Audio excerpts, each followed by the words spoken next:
All right, man. What's up, man? It's your boy Roddy Rod. I'm back with another episode.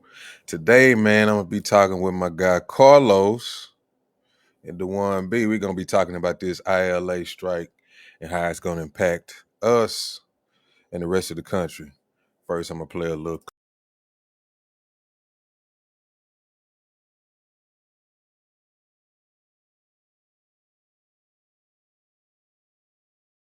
If there happens to be an October surprise in the election, could it actually not be a surprise at all and be right in front of us right now? We know that container cargo coming into this country right now jumped the price, or the amount of it jumped basically 13% last month compared to the year before. Now, the sudden rush is in part due to front-running a looming strike. As the head of the International Longshoremen's Association, that's the largest union of maritime workers, could soon hit the picket line in just a few weeks. The ILA most definitely will hit the streets on October 1st if we don't get the kind of contract we deserve. All right, so let me walk you through why this is such a big deal. So this is the ILA, the Longshoremen's Association. They work at the ports basically starting all the way up at Boston, down to Miami, across Florida, and out to New Orleans. There's 13 of them that could potentially be impacted or at least be involved with this strike. Now, what would that mean for containers? Remember, this is stuff that brings goods into the country that you buy and that you pay for. Right now, that port traffic from those sites brings in about 20 million containers a year, or basically 55,000 containers per day.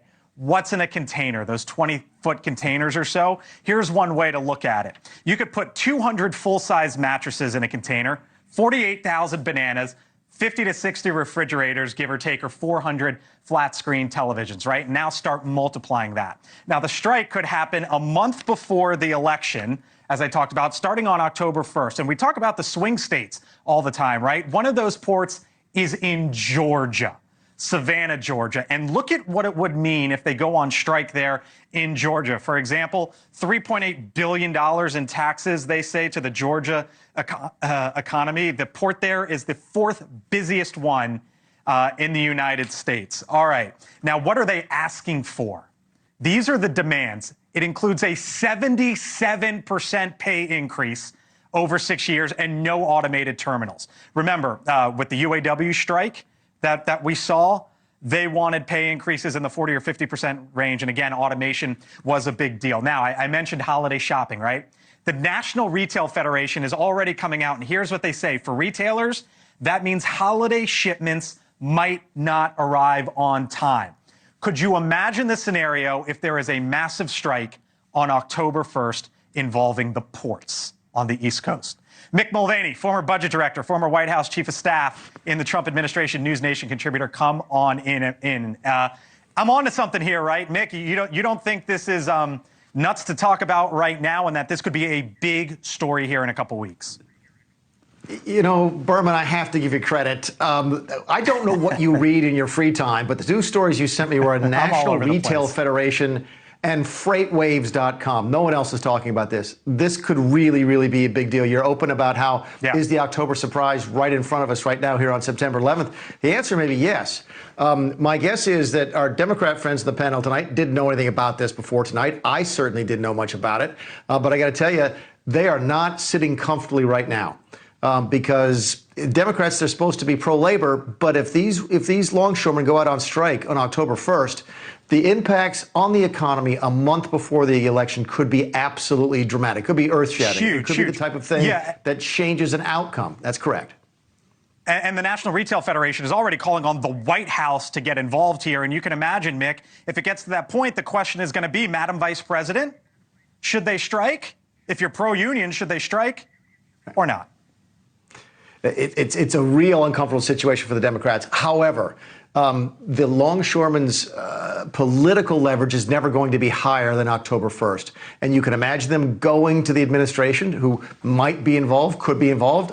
Joe Biden walked the picket line during the UAW thing, might start bringing down pressure on the ports to accept a deal so that there is no strike on October 1st. Because right now, the longshoremen, that language is pretty clear. They're striking. Unless they get a deal, they are striking on October 1st. Yeah. You talk about real quick the pressure on the Democrats, but what would Donald Trump say? You know him as well as anyone.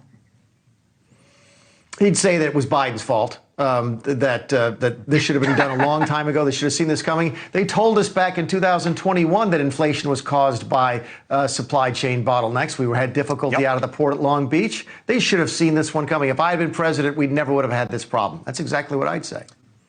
All right, Mick Mulvaney, former White House chief of staff. By the way, Mick, Aaron and I knew about this. We knew about this, Mick. How dare you, sir? How you besmirch our names like this. Come on. We're prepared. But I'm on to something here. Give me your thoughts. Let me know, what's going on, because I know y'all got a better grasp on what the deal is with this whole ILA situation than I. So I'm going to go ahead. I guess I'll start with you, Carlos. Hey, what's going on? Yeah, I found out about it because I have three friends that are longshoremen. They don't know each other, but they know me. And each one of them, one in New York, one in Virginia, and one in Charleston, South Carolina. And each one told me about this to stock up on supplies because they're going on strike October 1st. People don't understand the impact that this could have. I was looking at Fox News, which is the only news channel I've even seen cover it since they told me a couple of weeks ago. And they're estimating that the United States could lose $5 billion with a B dollars per day that they're on strike. So that's a lot of money. Right. So think about if the strike lasts a month, how much money that they're losing. And guess who always pays the price for that?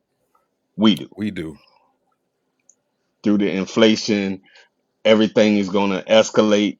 Everything is going to go even higher than what it is now because of limited resources and the backlog on the containers and supplies getting through. Now, how do you think it's going to affect the other ports across the country? Well, according to my friends, it's supposed to go from Maine to Texas.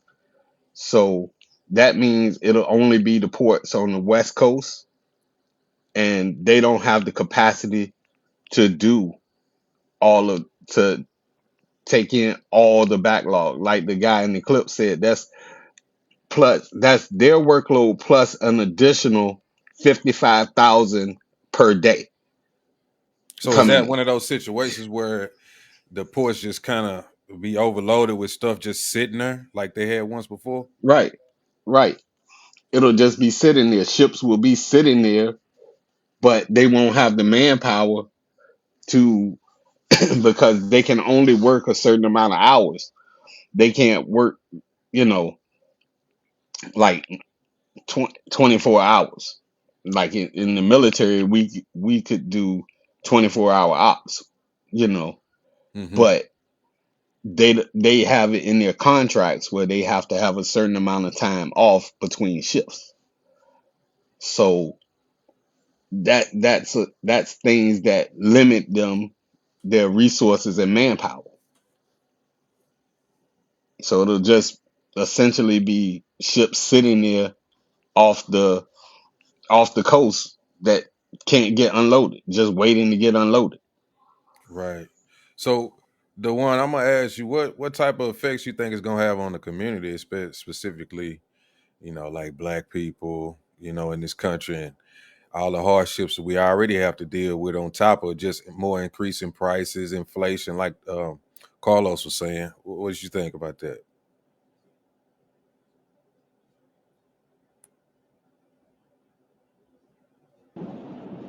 My bad. This is a loud area, but yeah, if you can hear me, I think I can hear you. so far as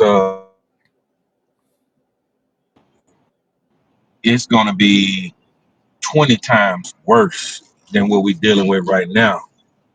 It's we think we're dealing with some things right now. It's gonna be, I mean, we already suffering as a people right now. I could just imagine what could happen, with the inflation going up even higher, than what it is. This would make it drive even higher than what it is. People don't even realize that, man. You think you paying for some high stuff right now? Oh, it's gonna be 10 times worse or 20 times worse, Right. So by us kind of putting it out there and or you putting it on YouTube or whatever, making a video.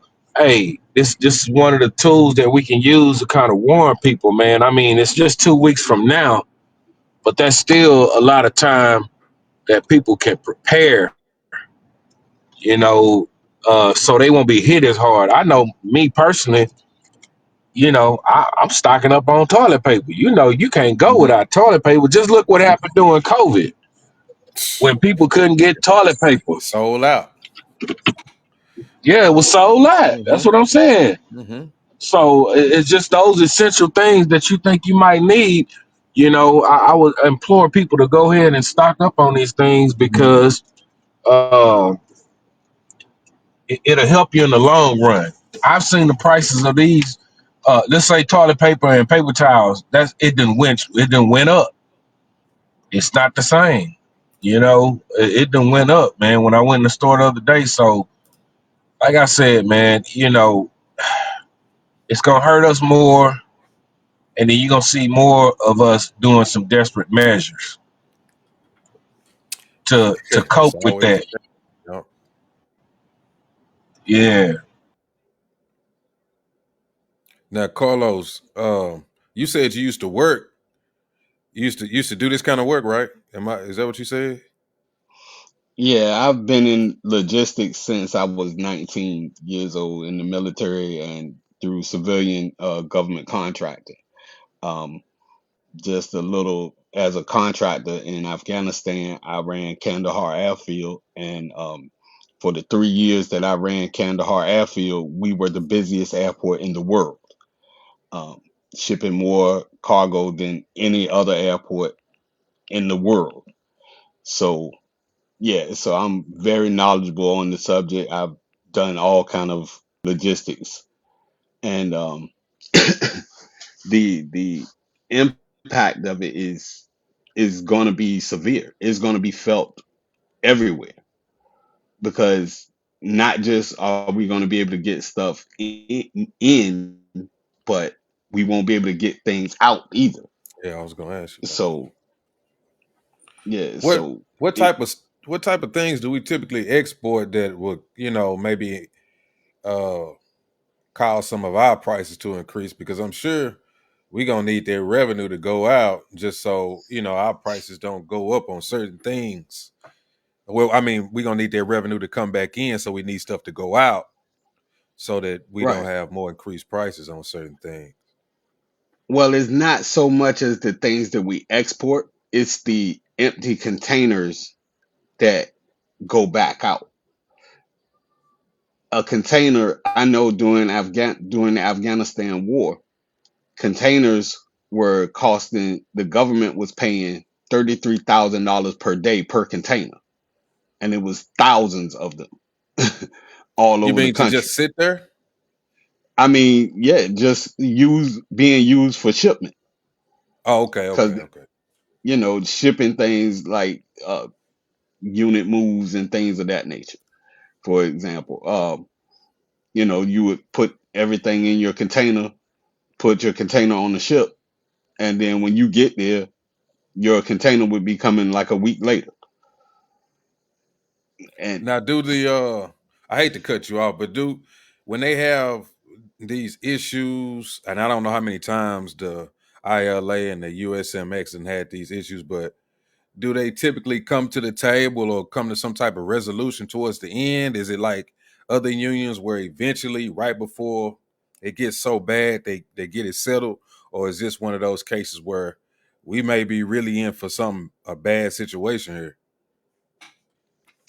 well, based on from what I've known and what I've seen in the field, I've seen them go on strike or threaten to go on strike, but like at the 11th hour, they got a deal worked out to prevent the strike. That was actually maybe like about 5 years ago, maybe, Mm-hmm. where they did that. So they didn't go on strike, but this one they're fighting for more than just wages. It's we have it's in the field. It's a term called in-gate, out-gate, where you scan the cargo coming off the ships that's arriving in, and the cargo that's leaving out. You know, Mm-hmm. but what the terminals are trying to do is automate that. So that's removing jobs from people. And how would they automate that? Can you Well, elaborate? the military has been doing it for years, but the best example I can give you, if you've been to like a Sam's Club and where like they have this special lane. I know we have it at the Sam's Club here, where they have a special lane where you just take your cart, you already have your credit card added to your account and everything. You take your cart and just walk through, and it automatically reads everything that's in your cart. Okay, I got you. I see what you're And saying. all you have to do is just walk through that lane, and it automatically reads the barcode on everything in your cart, and you get a email receipt. That's essentially, in a sense, of what they're looking at, where the trucks would be loaded, and then as the trucks come off the port, they have a terminal set up for the trucks to ride through, and it just scans all the cargo. Okay, that would definitely take away a lot of jobs without what they do. How do they do it? Do they typically have like somebody go in there and check off what's in the containers, that type of deal? Well, each container has a manifest, or a packing list, so to speak. So Okay. when in the logistics system, it's attached to a number, a control number. That control number has a barcode attached to that. So when you scan the barcode, you see everything that's inside the container. Hmm. Now they said they want a price, well, not a price, but they want wage increases of 77% over 6 years. Right. Is that a normal? Is that no? I mean, well, I don't want to say is that normal. I want to ask, are they getting paid decent wages now? Are they being underpaid? Because one of the articles that I had read that the starting pay wasn't any good for longshoremen now. That was one of the big issues was the starting pay. Right. Well, it's a process to get actually on. You have to do what they call scabbing, where you are pretty much on call, a temp worker, so to speak, and you Hmm. get paid, you know, but you have to like prove yourself to be on, as a longshoreman, before you can actually get hired with a company and by the terminal, so to speak. Um, you just have to prove yourself. They use you as a temporary worker. If you go there, you can go there every day. Some days they might have something for you, some days they don't. Oh, okay, it's one of those kind of deals. Okay, I didn't know it worked like that. I thought it was, you had work every day Well, it once for you get certain hired people. on with the terminal, then you have work pretty steady. But when you're Gotcha. in that scabbing prove yourself phase, it's like, okay, you got to prove that you're worthy of being hired, and it's a lot of who type work, you know, Yeah. with the Now, with that. the one did you say you know people who actually work out there? Because you're in Houston, right? Yeah, so I have, a lot of guys that's in the truck that I know personally that, in the trucking industry that go to the ports to pick up these empty containers. And these containers have to be moved on a daily basis. We're talking about hundreds of containers have to be moved from Bayport and the city of Houston, the port of Houston. I'm sorry. And these things have to keep moving, or they're gonna, like he was saying, they're gonna keep piling up, stacking up. If they're not moving, man, ain't no money to be made. Normally, from what my homeboy told me, shit, he moved empty containers with his day truck, and he's normally making right at about 5,000 or more a week, Mm-hmm. or more. Depends on how many containers he moved. And he has a contract with these people at the city of the port of Houston. And so, if those things are not moving, the empty ones not moving, uh, it's gonna, man, it's gonna slow down. It's gonna become a big backlog, and it's just gonna drive the prices up of everything, man. And I think that even let's say if Kamala gets in, it's still gonna be worse if this shit go through. If Trump get in, it's still gonna be bad. If either one of them get in that motherfucker, man. I mean, I don't mean to curse. If either one of No, them you get in good. there, it's gonna be bad if this strike goes through. There's nothing they can do about that. They can't. There's nothing they're gonna be able to do about it till they fix the problem. Those companies fix the problem with the union workers.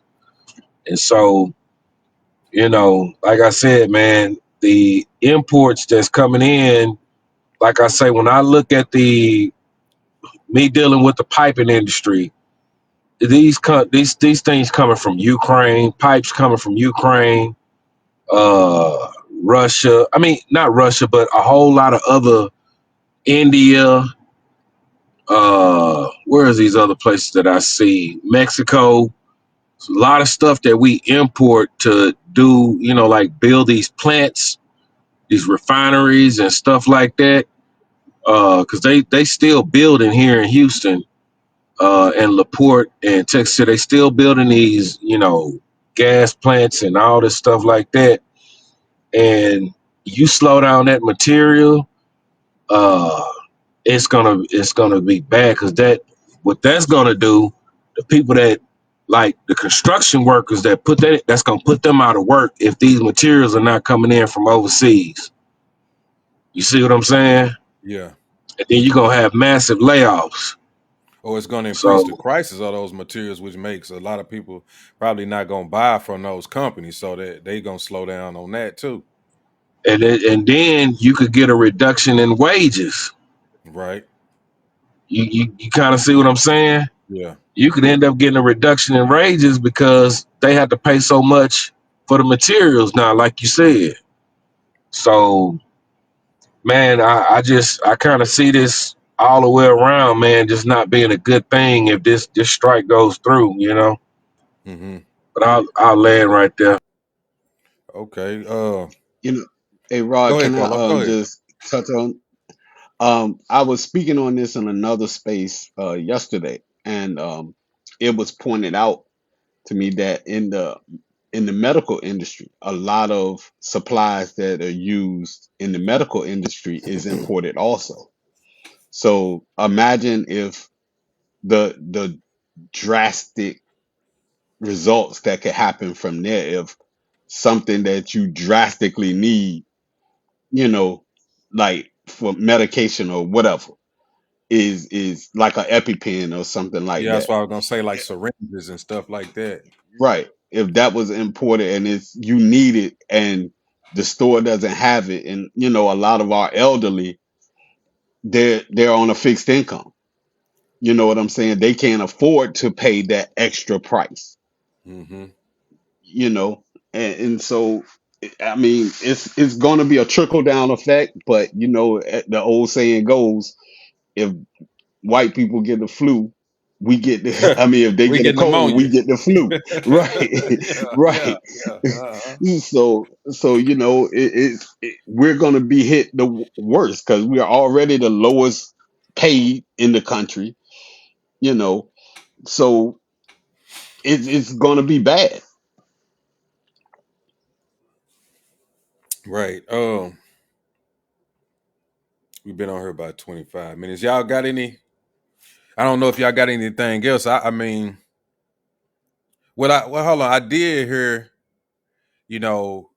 was it the Houthis in Africa? They blocking ships and stuff coming through there, so they actually having to go around Africa, like from, I guess it's from Asia.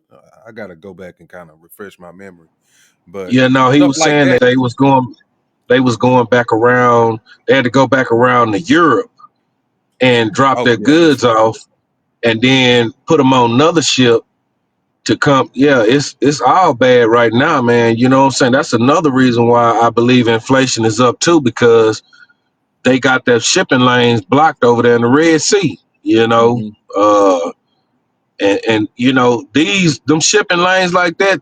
Them shipping lanes been like that for hundreds and thousands of years, and when you start blocking off that stuff like that, man, you you mess up economies and stuff like that. It happened before in the past, you know, when Hmm. people would block off these shipping lanes and these roadways and stuff, these paths that was already, for people to do trade and all this stuff. When you start blocking off that stuff, man, it messes up whole economies. And so it's yeah, man. But I land right. Another aspect of this, and this is something that happened during the Afghanistan war, was the port of Karachi in Pakistan denied the U.S. access to their port. So with that, you had to find other ways of getting supplies out of theater, you know, which, and they could use, other countries could use their ports as leverage to get whatever they need from us. This is is a lot deeper than what people think. Oh Hmm. yeah, okay, you know, oh yeah, okay, prices are gonna go up. I can afford it. Yeah, okay.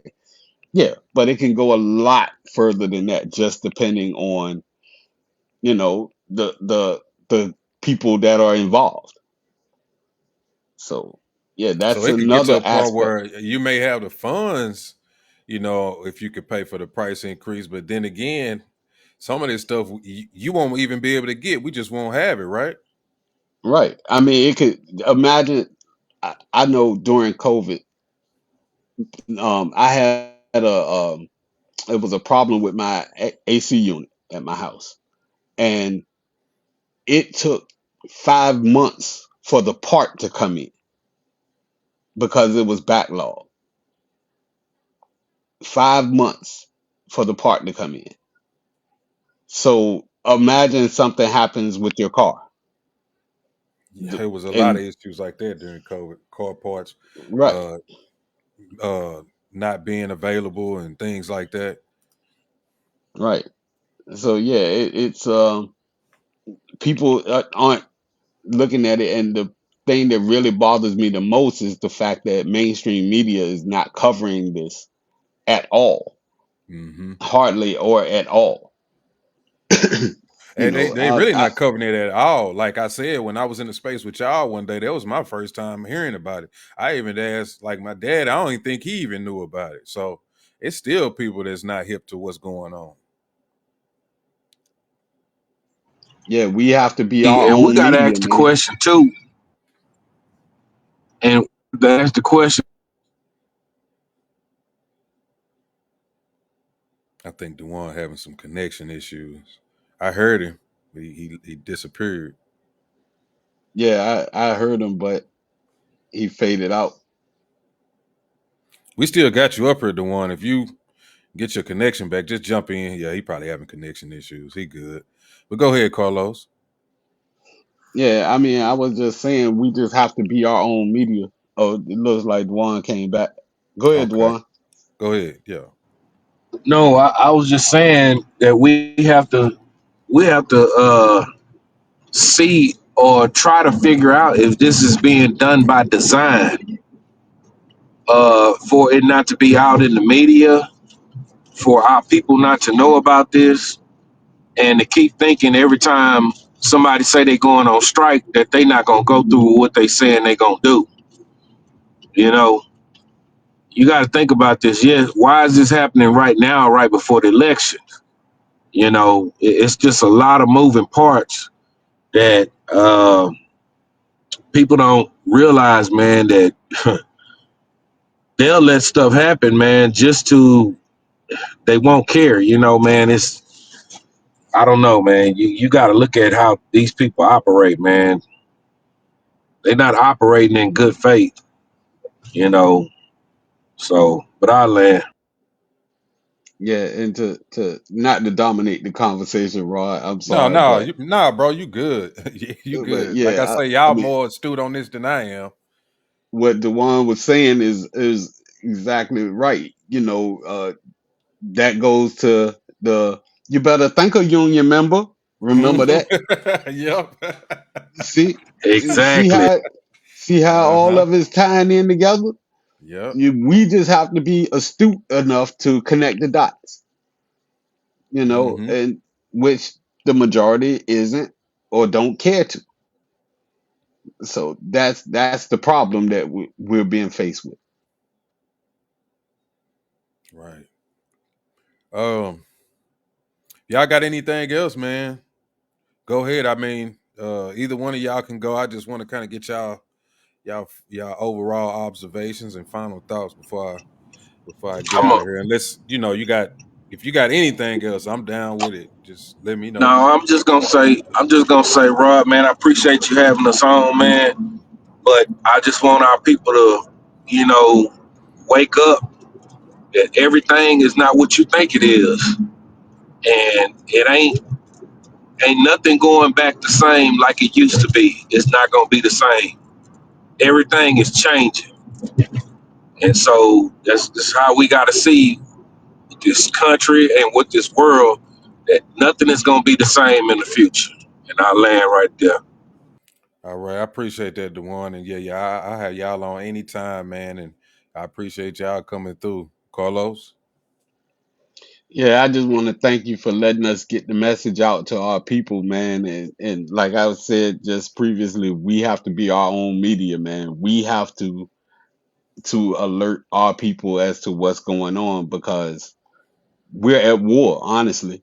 It's a war on Black Americans. We're being faced with it from every angle, and everything is not a psyop. Some of it is what you see is it. You know what I'm saying? Yeah, And you not to be play victim, but you can't be reactionary. You have to be proactionary at some point. You know what I'm saying? And so yeah, I just want to thank you for letting us speak and try to convey the message, the yes, severity sir. of the message. Yes, sir. I appreciate y'all coming through, man. And after this show, if anybody want to follow these guys, they on Twitter. You can follow DjuanB at Swing Down 2024, and then you can follow Carlos at On My Grind 1236, and I'll put it at the comments at the bottom of this video. I mean the uh the text section at the bottom of this video. And man, yeah, I appreciate y'all coming through, man. We got to keep getting these points and these issues out to our people as best as we can. And I'm gonna end it right there, man. Y'all have a good one. Peace out. Peace. Appreciate it. All right, man. I'm gonna holler at y'all. Peace.